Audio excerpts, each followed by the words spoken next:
Pessoal, o meu trabalho em Frechal, na verdade, eu nunca tive um trabalho de pesquisa em Frechal. Eu fiz uma consultoria, um famigerado plano de manejo, que, aliás, não foi aceito. Eu fiz 3, e meu orgulho de que nenhum dos 3 foi aceito pelo ICMBio. Num deles, o ICMBio era proibido pela população indígena de entrar em 2/3 da Resex, e a coordenação regional pediu para tirar isso. Era um detalhe, entendeu? Tirar que o ICMBio não podia entrar na unidade do plano de manejo, porque isso definha contra a unidade. Bom, então, no trabalho em Frechal, eu pretendo trazer um pouco dessa experiência, que é a relação entre o órgão, entre o órgão gestor e os grupos étnicos de unidade de conservação. Vou pedir licença para vocês para sair de Frechal e ir para o oeste do Pará e para o oeste do Amazonas, que é onde eu trabalho mais, volte e meia. Vamos lá. Eu trabalho bastante com a questão fundiária. E eu estava comentando com o Maurício no almoço que até hoje encontrei 2 títulos na Amazônia que eram de grandes áreas, evidentemente, que não tinham vício de origem. Um deles era a Fazenda Frechal, onde hoje é o quilombo de Frechal. Era uma cesaria concedida em 1792 por uma família de açorianos chamada Coelho de Souza. Se a gente olhar a cadeia dominial do imóvel Frechal, a gente pode escrever uma árvore genealógica da família Coelho de Souza, com todos os clichês da concentração fundiária no Brasil. 2 filhos, cada um tendo um filho, outro uma filha, os primos se casam. Ou seja, você teve a integridade do imóvel Frechal desde 1792. E um imóvel conhecido no Maranhão inteiro como uma grande fazenda de plantation de algodão. E aí o que acontece? Na década de 80, começo da década de 80, a coisa começa a se inverter. Já não se fala mais em fazenda Frechal, na família Coelho de Souza. Já não se fala tanto na fazenda Frechal. Se fala essencialmente no quê? Na luta dos pretos de Frechal. E nesse sentido, preto não é agudo. Quem falou ontem isso? Emília, preto não era agudo. Preto o estigma do preto foi apropriado e foi numa acepção extremamente combativa. Pra você ter uma ideia, durante o plano de manejo, a gente fez a pedido deles, a histórico do grupo em quadrinhos. O quadrinho era preto e branco, então você tinha a linha preta, né? E eles ficaram revoltados quando a gente apresentou. A gente é preto.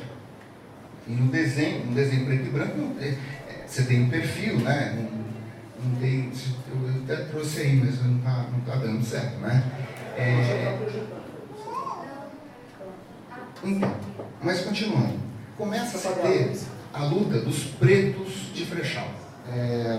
Bom, o quilombo do Frechal fica no Maranhão, Amazônia Maranhense, numa área totalmente desmatada, totalmente antropizada. A fazenda Frechal, que é pequena, tinha 7.000 hectares, era um canavial, todo era um canavial, e começa a luta dos pretos de Frechal. Quando nós? Década de 80, começo da década de 80. E começam a se articular vários parceiros. Projeto Vidas de Negro. O Alfredo Wagner, acredito que esse tenha sido um dos primeiros trabalhos dele com a questão quilombola. Uma recém-criada Fundação Palmares. E Frechal é a primeira comunidade a ser reconhecida como uma comunidade quilombola. Só que o que acontece? Isso era em 92, era antes ainda da regulamentação para a criação de territórios quilombolas, que veio posteriormente. Qual foi a saída para os pretos de Ferechal conquistarem o território. Eles não conseguiram a criação de um território quilombola conforme o artigo 68 da Constituição. Qual foi a saída encontrada? A criação de uma reserva extrativista. Bom, só que a coisa fica meio estranha, né? O primeiro quilombo do país é uma resex. Na verdade, é uma resex inteiro. Isso fez muito pouca diferença para o grupo até 2007. Foi criado em 1992 e em 2007 a coisa começou a fazer diferença. Por quê?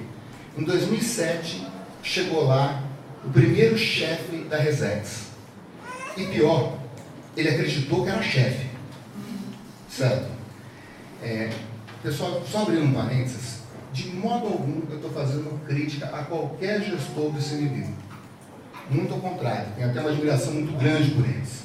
São jovens, assim, geralmente com uma formação na área biológica, que caem nas situações mais distantes do seu cotidiano e da sua formação, sem nenhum preparo do órgão, sem preparo, mas nenhum, no curso da Acadebio. Eu já dei aulas sobre territórios tradicionalmente ocupados, foram 2 horas, para um pessoal que teve 5 semanas de aula de tiro. Então, eu diria que o ingressante no ICMBio passa por um processo deformatório muito grande, certo? Os jovens, o pessoal que está recém-concursado, ele perguntava, por que eu tenho tanto tempo de aula de tiro? E só 2 horas sobre isso eu vou trabalhar numa resex. Eu era solidário, só que infelizmente não era a mim que a pergunta devia ser feita. Bom, então, quando eu falo aqui de qualquer desencontro da gestão, entendo esse desencontro do matiz do órgão, certo?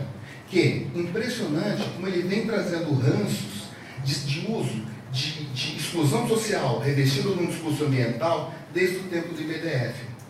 É impressionante o poder, a herança que o órgão ambiental vem deixando e a capacidade que tem de direcionar o comportamento de gestores que têm muitas vezes uma indicação completamente no sentido oposto. Bom, onde que a gente estava mesmo? Antes do parênteses. Chegou o chefe na unidade, acreditando que era chefe, porque foi isso que disseram para ele, porque é isso que diz o SNUC. O SNUC diz que ele é chefe. E uma moça, muito gente boa, chegou lá, se apresentou como chefe. O negão deu uma risadinha assim e falou, aqui não, a gente ficou 500 anos para deixar de ter chefe. Bom, e aí começou, de fato, a ter o conflito entre o quilombo e a resex. Uma das primeiras coisas que eram notáveis era o seguinte: o quilombo é titulação coletiva. Uma resex, as terras são da União. Só que todo mundo sabe que as terras são da União muito mais uma intenção de retirar essas terras do mercado de terras, do que uma intenção de desempoderar o grupo ocupante, certo?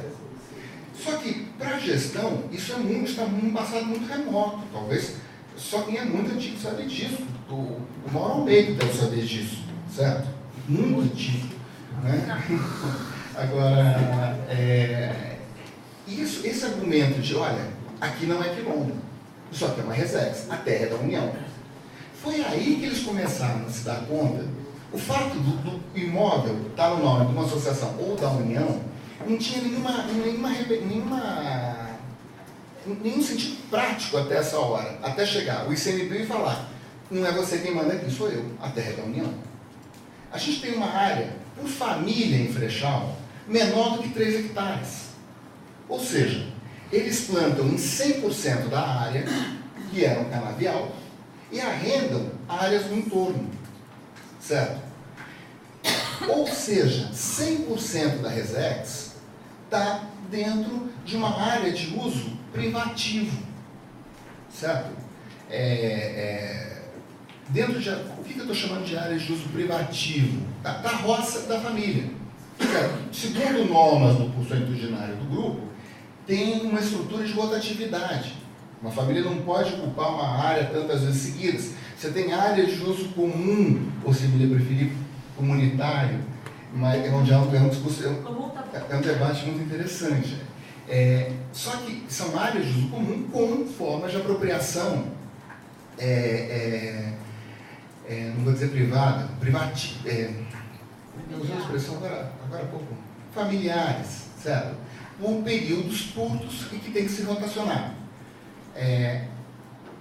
A gestão teve muita dificuldade de entender isso, o que é natural. Sem um trabalho etnográfico, entender a forma de uso da terra, que é complexa, não é tão simples, entendeu? E nem acho que é de competência da gestão entender isso. E aí começou a querer regular o uso daquela terra dentro de princípios nada razoáveis. E se começam os confrontos. Bom, o fato de você ter toda a área de uso privativo quer dizer que a gestão do órgão falava diretamente, não sobre áreas remotas e de divisa, mas falava do quintal das pessoas. Então, você foi para questões de decisão como a criação do porco. O porco vai ficar preso ou solto, certo? E aí você começou a ter certo desbalanceamento de forças políticas dentro do grupo. Por exemplo, uma das coisas que eu não entendi é que uma das questões mais polêmicas era o porco. Tinha uma multa altíssima se o cara tivesse um porco solto. Isso não é uma questão, em Resex é pouco comum, né? Aí eu descobri que se tinha um cara que percebeu que o ICMBio, na IBAMA, não queria o porco solto, começou a plantar milho. Nas reuniões do plano de uso, ele defendia o porco preso, junto com o ICMBio. Perto do ICMBio, ninguém se manifestava de uma forma contrária.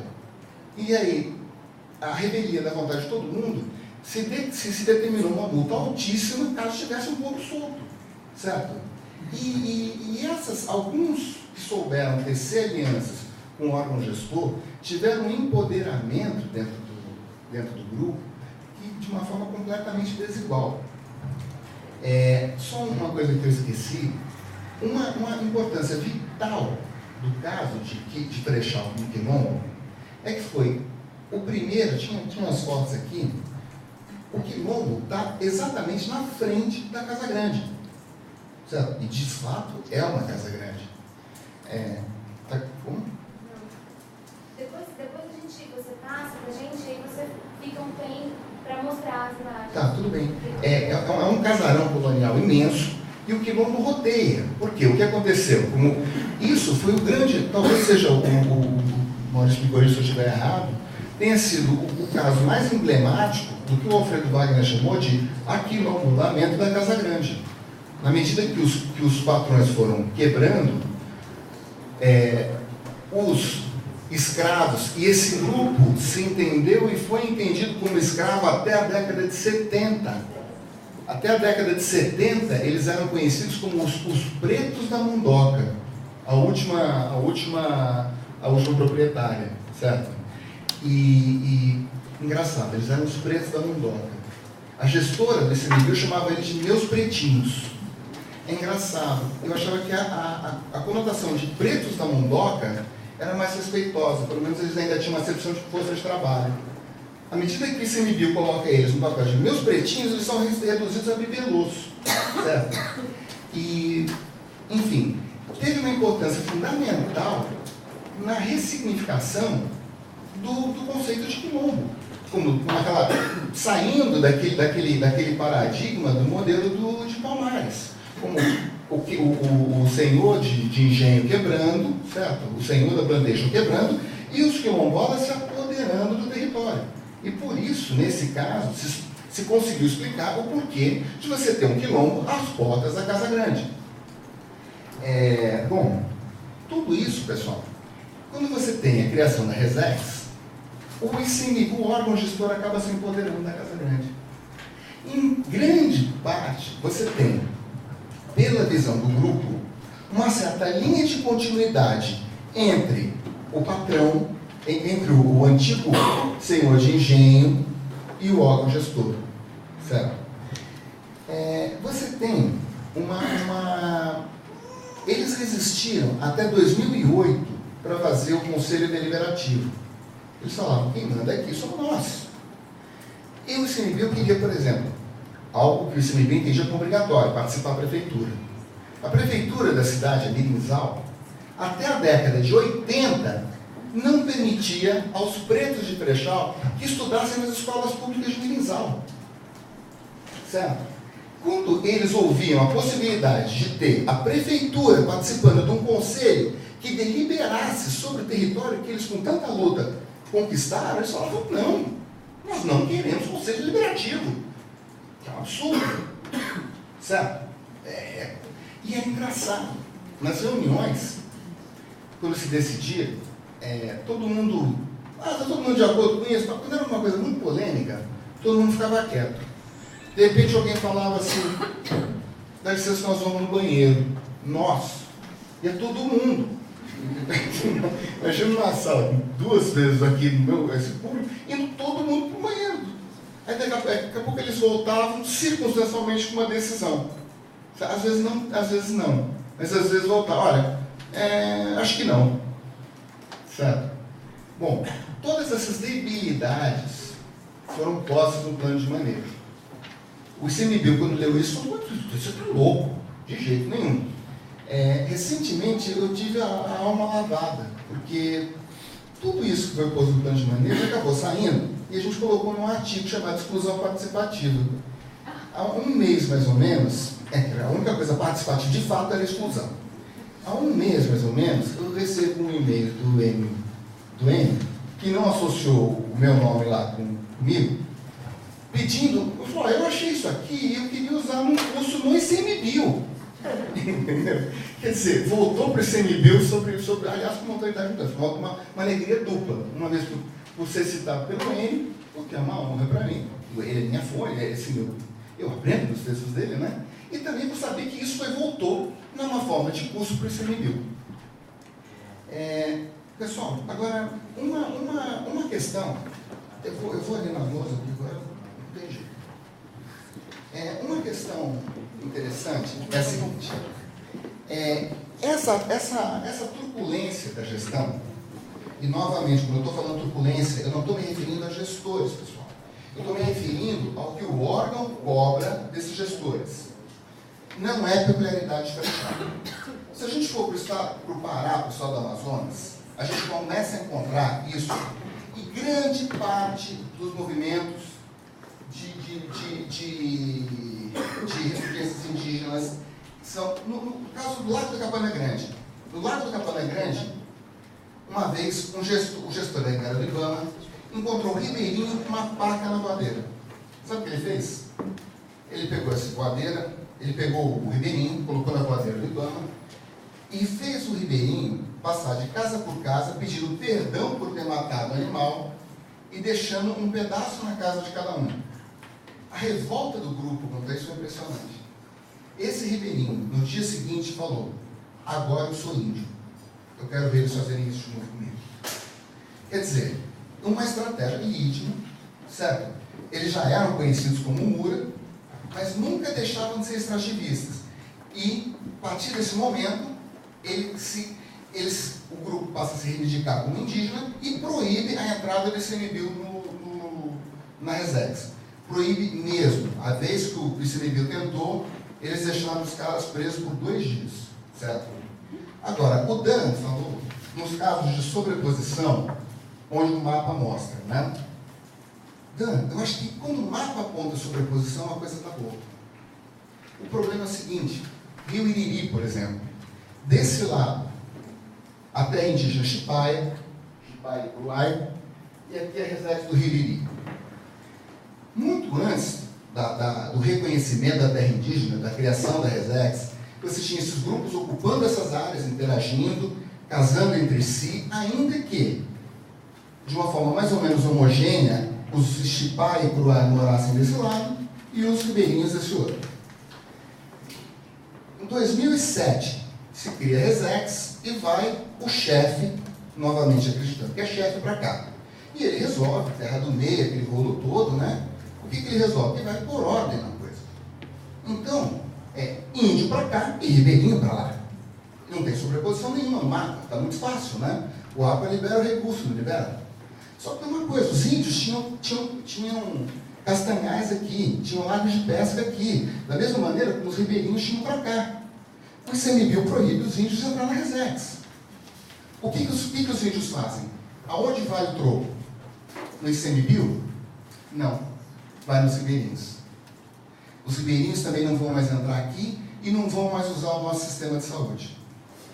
Certo? Que era muito melhor aqui nos índios, sem comparação. E toda a vacinação, primeiros socorros, de toda a população indígena, ribeirinha, era aqui nas terras indígenas. Bom, pessoal, o que passa a acontecer? Você cria uma tensão entre índios e ribeirinhos insana, assim, numa proporção dava para ter morte lá. Agora, e qual a postura do órgão? E com isso eu queria... Quanto tempo eu tenho? 5 minutos, então, encerrando. O mais curioso é o seguinte, é um sistemático escamoteamento do conflito. Exatamente como a gente, poucas vezes, nas unidades de proteção integral, a gente tem aquele enfrentamento duro. Como o Emanuel falou, você ter que esconder o barco do INCRA, certo? Do órgão proibir a instalação de postos de saúde. No caso das unidades de conservação de uso sustentável, das Resex, eu não entendo que o enfrentamento seja mais brando. Eu acho que ele ainda é pior, porque ele é disfarçado à medida que o órgão chama a dita participação.